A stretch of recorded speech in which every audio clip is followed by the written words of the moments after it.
오늘 우리에게 주시는 하나님의 말씀을 살펴보도록 하겠습니다. 데살로니가 전서 2장 1절에서 9절까지의 말씀을 우리 보도록 하겠습니다. 데살로니가 전서 2장 1절에서 9절까지의 말씀입니다. 우리 다 같이 한 목소리로 하나님의 말씀 읽으시겠습니다. 형제들아, 우리가 너희 가운데 들어간 것이 헛되지 않은 줄을 너희가 친히 아나니, 너희가 아는 바와 같이 우리가 먼저 빌립보에서 고난과 능욕을 당하였으나 우리 하나님을 힘입어 많은 싸움 중에 하나님의 복음을 너희에게 전하였노라.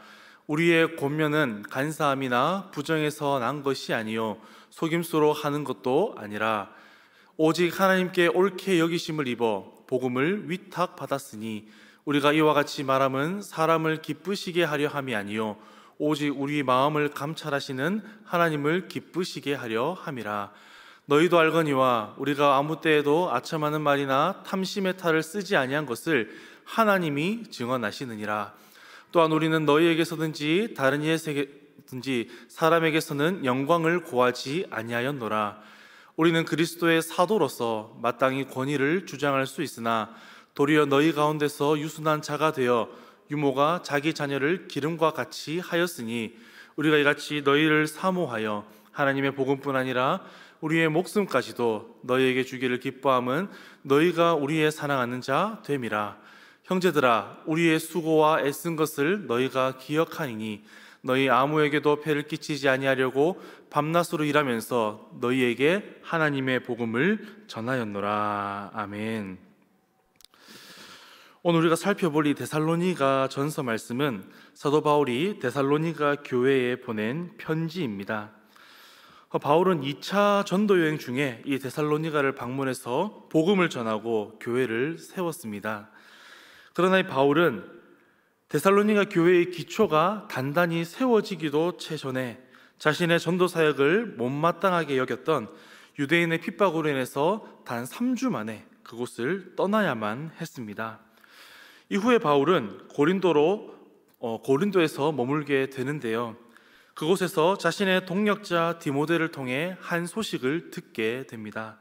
그것은 자신이 복음을 전했던 그 데살로니가 교회가 핍박 가운데서도 흔들리지 않고 자신이 전해준 그 믿음을 지키고 있었다는 것입니다. 데살로니가 교회 성도들은 핍박 속에서도 믿음의 역사, 그리고 사랑의 수고, 소망의 인내로 마게도냐 그리고 아가야 지방에 있는 여러 모든 믿는 자들에게 본이 되었다라고 데살로니가 전서 1장 말씀은 그렇게 증언하고 있습니다. 이 소식을 들은 바울이 크게 기뻐합니다. 그리고 그들이 보인 믿음의 본에 대해서 하나님께 감사드리고 또한 그들을 칭찬하고 격려하는 내용이 오늘 우리가 읽었던 데살로니가 전서 2장의 앞에 있는 전문맥 1장의 내용입니다. 이어지는 오늘 본문은 바울이 데살로니가에서 복음을 전할 때에 그의 동기와 그의 진정성이 어떠하였는지 스스로를 변호하고 있는 본문입니다. 당시 데살로니가의 이방인 동족들은 복음을 대적하는 유대인들의 선동을 받았습니다. 그들은 바울이 복음을 전하는 그 동기가 인간적인 칭찬과 재물에만 관심이 있었던 당시 방랑하던 철학자 또는 순회 교사들과 조금도 다를 것이 없다라고 주장을 했습니다. 그 결과 데살로니가 교인들이 이들로 인해서 바울을 신뢰하지 못하게 되었고, 바울은 하나님께 위탁받은 복음을 간사함이나 부정이나 속임수로 권면하지 않았다라고 스스로를 변호하고 있는 본문입니다. 오늘 본문 4절을 먼저 보시면요, 오직 하나님께 옳게 여기심을 입어 복음을 위탁받았으니 라고 기록하고 있습니다. 위탁이 어떤 뜻입니까? 사전적 의미를 찾아보면 어떤 일이나 사물의 처리를 남에게 부탁해서 맡김이라는 뜻을 가지고 있습니다. 이 위탁의 뜻을 미루어 볼 때 어떤 일을 맡겨준 위탁자가 있기 마련입니다. 위탁을 받은 사람은 무엇인가를 위탁한 사람의 그 뜻과 목적에 따라서 맡겨진 일을 하는 사람이 바로 위탁받은 사람입니다. 그러면 오늘 본문에서 위탁자는 누구이고 위탁자는 누구이고 위탁받은 내용은 무엇인가 우리가 볼 필요가 있습니다. 위탁자는 바로 하나님이시고 위탁받은 내용을 전하는 사람은 바울이요, 그가 전하는 내용은 바로 복음입니다. 바울은 하나님께로부터 위탁받은 그 복음을 전하기 위해서 자신의 목숨 내어주기를 기뻐할 정도로 자신이 복음을 전했던 데살로니가 교회 성도들을 사랑했다라고 증언하고 있습니다. 이것은 무엇을 말합니까? 자신이 짧게 머물렀던 그 데살로니가에서 전했던 그 복음 전파 사역에 대한 자신의 동기 그리고 진정성에 대해서 변호하고 있는 것입니다. 이처럼 오늘 본문은 자신이 복음을 위탁받은 자로서 어떻게 행했는지를 말하고 있습니다.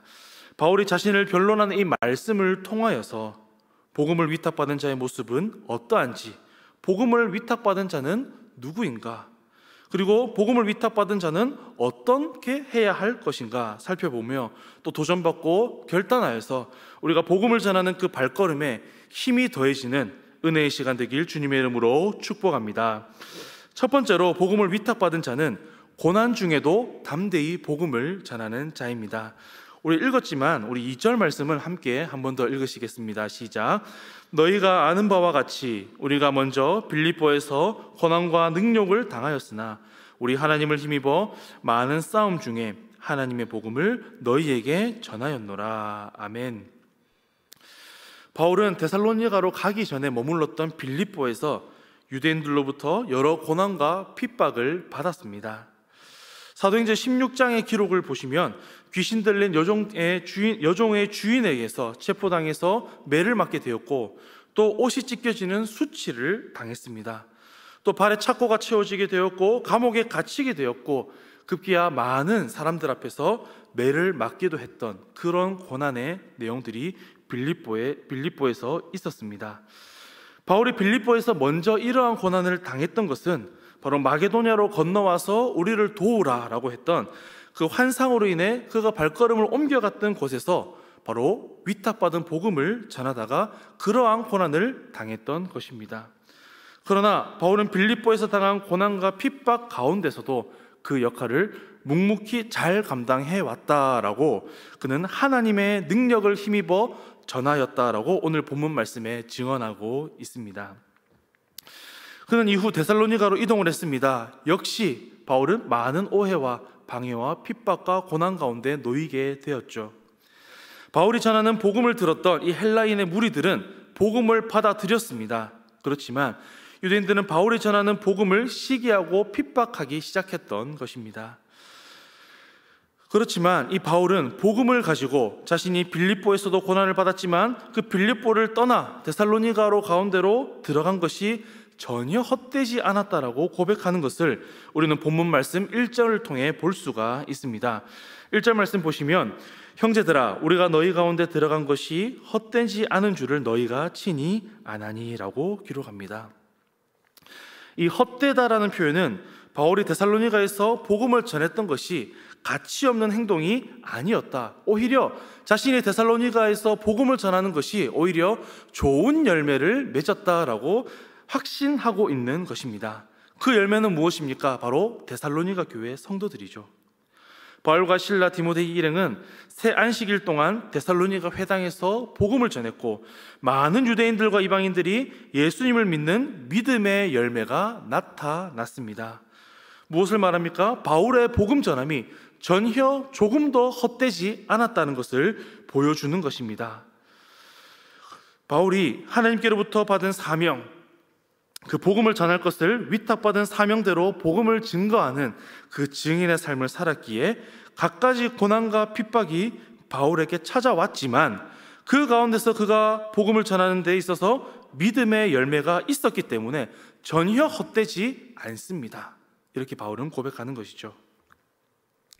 바울은 오늘 본문 2절에 보면 많은 싸움 중에, 이것을 많은 싸움 중에 복음을 전하였다라고 표현하고 있습니다. 이 표현은 심각한 반대에도 불구하고 분투하는 노력으로라는 의미를 지니고 있습니다. 무엇이죠? 데살로니가에서 복음을 전하던 그 바울이 자신의 어떠한 태도와 모습으로 어떠한 마음가짐으로 복음을 전했는지를 보여주는 대목입니다. 이런 각오는 사도행전 곳곳에 잘 나타나는데요.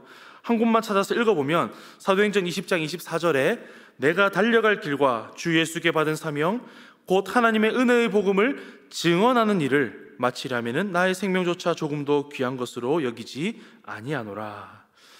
이 위탁받은 복음을 전하는 사명을 다하기 위해서 자신의 생명조차 하찮게 여긴다는 것입니다. 복음을 위탁받은 사람으로서의 각오이죠. 그러나 이 복음을 전한다고 할 때 그러한 각오로 복음을 전한다고 하더라도 핍박과 고난은 따라오기 마련입니다. 지금이나 예나 지금이나 교회에 대한 핍박은 늘 있어 왔죠. 우리는 그것을 사도행전의 기록들을 통해 우리는 잘 알고 있습니다. 그러나 오늘 바울이 고백하듯 견디기 힘든 숱한 고난을 받았던 이 바울도 자신이 전하는 그 복음으로 말미암아 복음이 진전되고 교회가 확장되는 역사가 있었다라고 바울은 증언합니다. 빌립보서 1장 12절에는 형제들아 내가 당한 일이 도리어 복음 전파의 진전이 된 줄을 너희가 알기를 원하노라 라고 기록하죠. 바울은 자신이 당했던 그 복음이 자신이 당했던 그 고난이 복음 전파의 진전이 되었다라고 고백하고 있습니다. 무엇을 말해줍니까? 자신이 많은 고난을 받았음에도 불구하고 복음을 위탁받은 초대교회와 사도들 자신은 그때마다 위탁받은 복음의 진전을 위해서 복음을 들고 나갔다라는 것이죠. 이것이 바로 복음을 위탁받은 자의 사명이라고 바울은 말합니다. 오늘 본문에서 바울의 모습은 복음을 전하는 과정 가운데 박해와 핍박을 당했지만 결코 주저앉는 것이 아니라 고난 중에도 믿음을 가지고 담대히 위탁받은 복음, 그 자신에게 위탁하신 자의 그 뜻에 따라 위탁받은 복음을 담대히 전하였다는 그런 모습이었다는 사실을 기억하시길 소원합니다.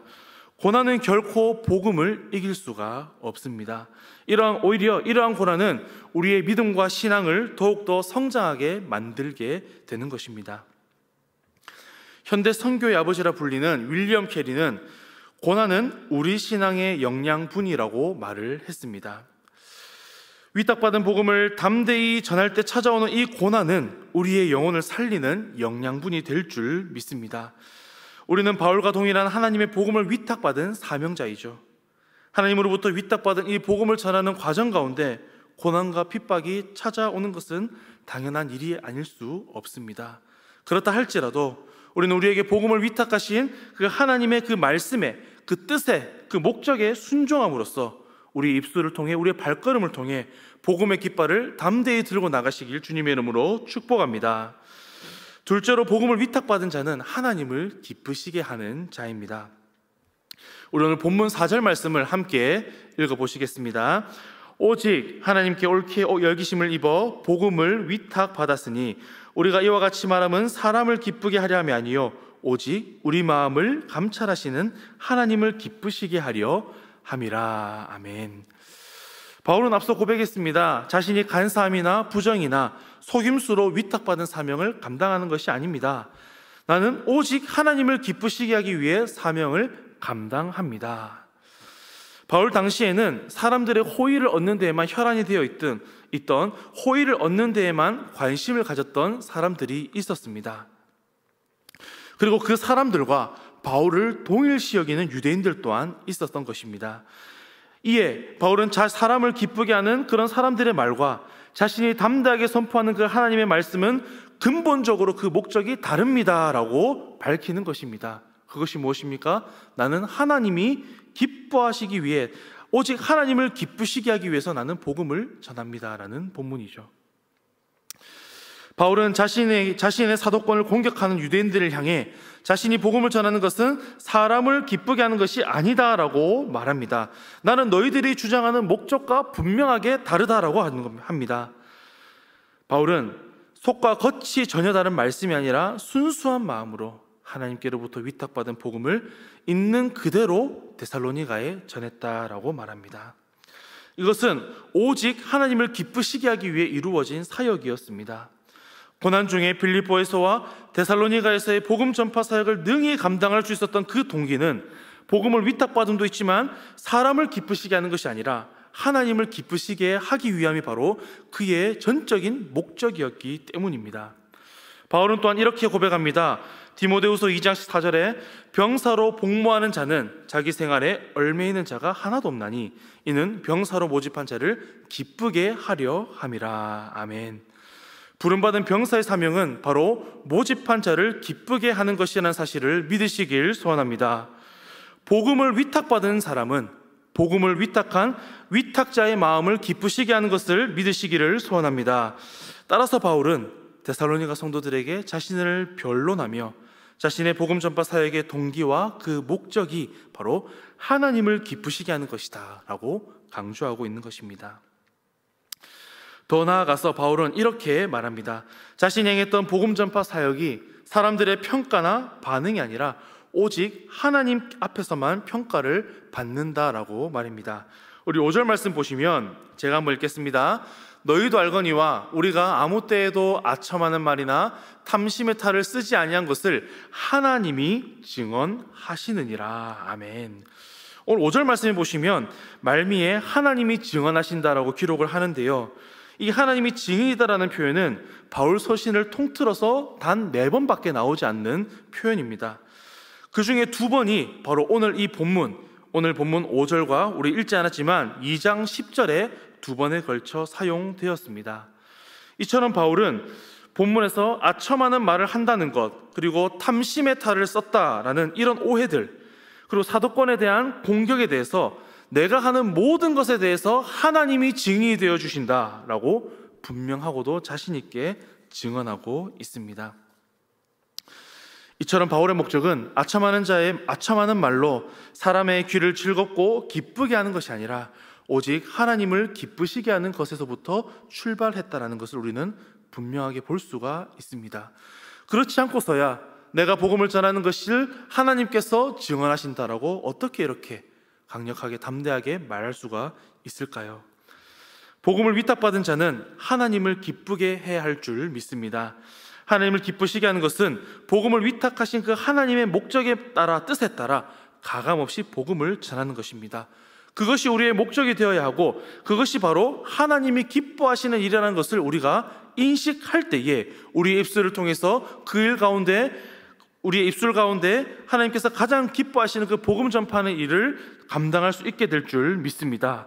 우리가 영혼 구원의 그 목적, 그 단 한 가지를 가지고 달려갈 때에, 그렇게 하기 위해서 하나님께로부터 위탁받은 복음을 전할 때에 그것이 바로 하나님께서 가장 기뻐하신다는 사실을 우리 마음의 중심에 새기시길 주님의 이름으로 축복합니다. 마지막으로 복음을 위탁받은 자는 성도들을 유모와 같이 사랑하는 자입니다. 우리 마지막으로 본문 7절 말씀 함께 읽으시겠습니다. 시작.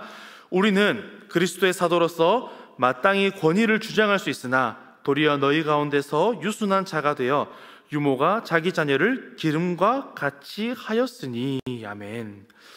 사도 바울은 또한 자신이 사도로서 마땅히 권위를 주장할 수 있지만 권리를 주장하지 않고 오히려 유순한 자가 되어 유모가 자기 자녀를 기름과 같이 되었다라고 말합니다. 여기서 유순한 자가 되었다라는 것은 데살로니가 교회를 향한 바울의 세심함, 그리고 따뜻함, 사랑의 마음을 드러내는 표현입니다. 오늘 7절 말씀에는 유모라는 모성적인 표현도 바울이 사용하고 있습니다.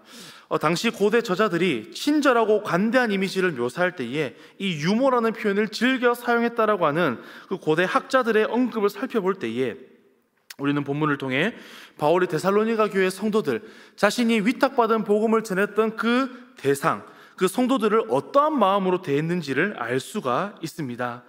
유모는 분명 자신의 자녀가 아니라 다른 사람의 자녀를 양육하지만 마찬가지로 바울은 자신이 마치 데살로니가 교회 성도들의 진짜 부모는 아니지만 유모인 것처럼 그들을 사랑으로 보살폈다라는 것을 보여주는 것입니다.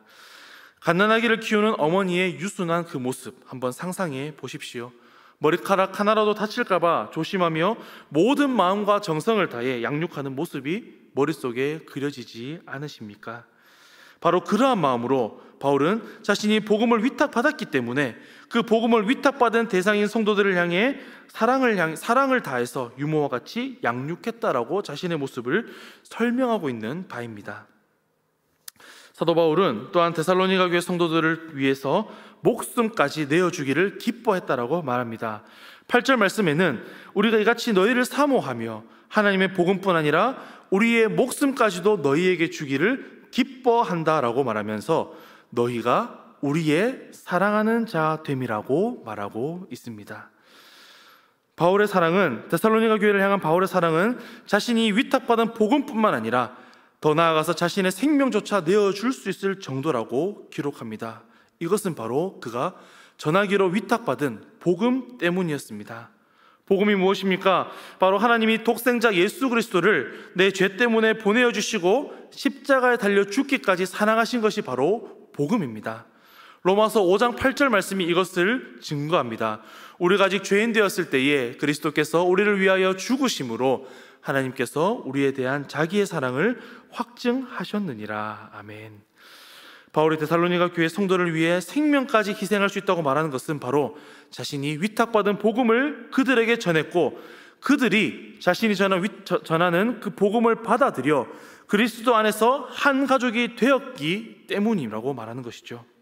사랑하기에 바울은 같은 복음을 소유한 데살로니가 교회 성도들을 위해서 복음도 내어줄 수 있다고, 목숨도 내어줄 수 있다고 고백하는 것입니다. 우리 모두는 복음을 위탁받은 전달자요 사명자입니다. 복음을 위탁받은 자에게는 사도 바울이 데살로니가 교회 성도들을 양육했던 것과 같은 유순한 태도와 유모의 마음이 필요합니다. 유순한 태도와 유모의 마음으로 돌아보는 사랑이 필요합니다. 복음을 전하러 나아가는 그 현장 가운데 우리에게 유순한 태도와 유모의 마음이 필요하다라는 것입니다.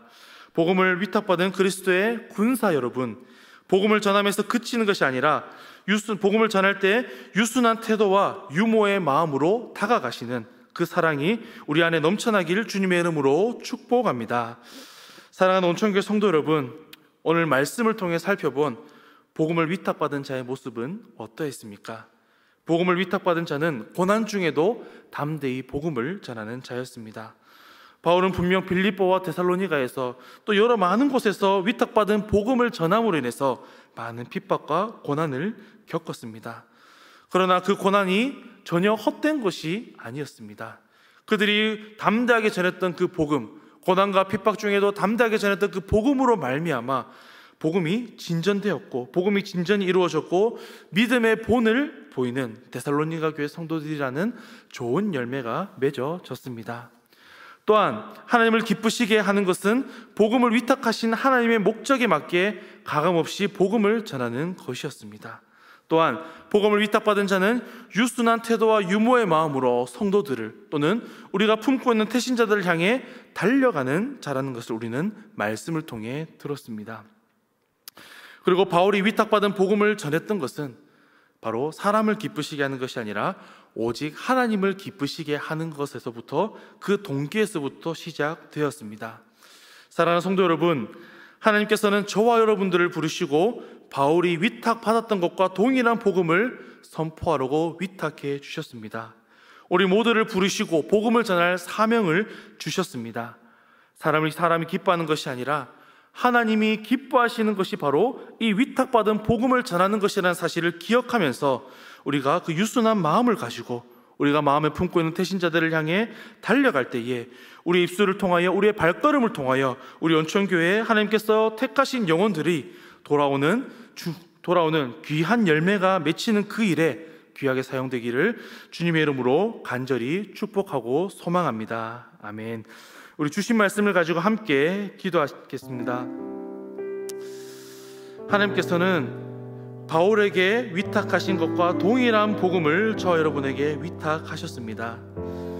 우리는 어떻게 해야 되겠습니까? 복음을 위탁받은 자로서 고난 중에도 나를 핍박한다 하더라도, 어느 누군가가 내가 전하는 복음으로 말미암아 불이익을 주거나 미워한다 하더라도 그것이 바로 하나님께서 기뻐하시는 일을 우리는 확신하기에 우리의 입술을 열어 복음을 전하는 자리로 나아가야 한다라는 것입니다.